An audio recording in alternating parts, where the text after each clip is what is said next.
Review of the trailer for the new movie, The Running Man. It's impossible to start this review without first talking about the source material, Stephen King's The Running Man.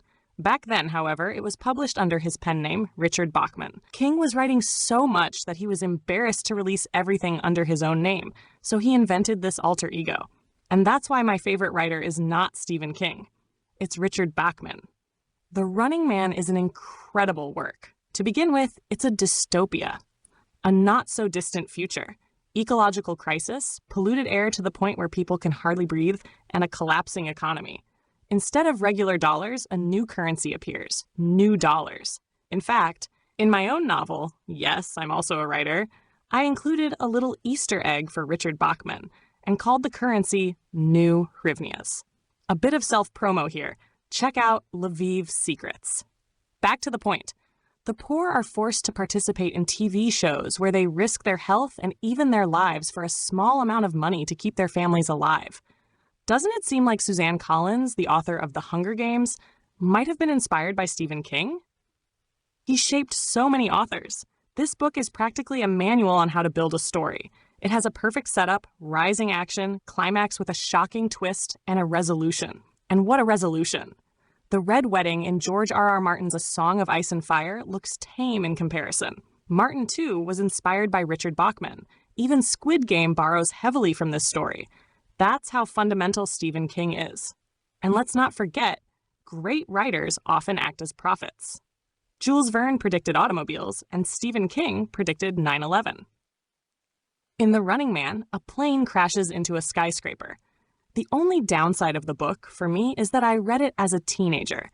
At the time, the described technology felt groundbreaking. Today, with GPS trackers on every phone, some plot twists don't hit as hard.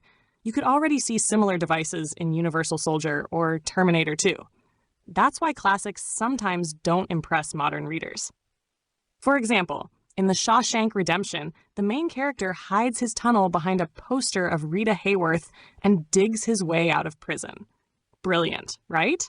But when I read it, it wasn't a surprise, because I had already seen the exact same plot in Tom and Jerry.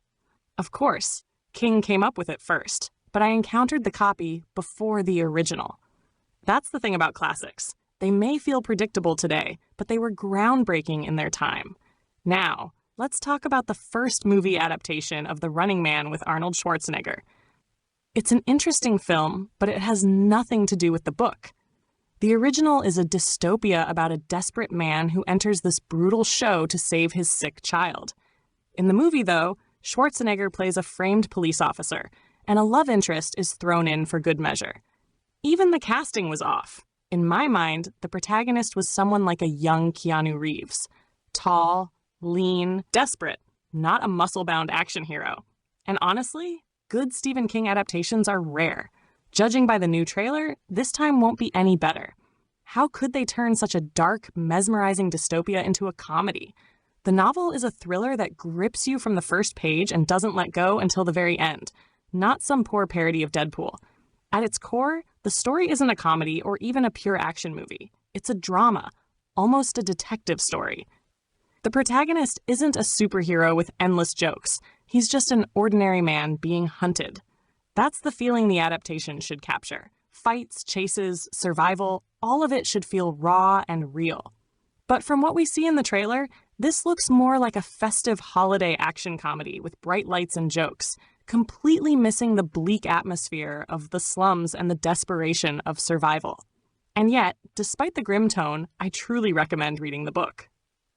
It's also full of love and kindness. The hero doesn't risk everything for fun.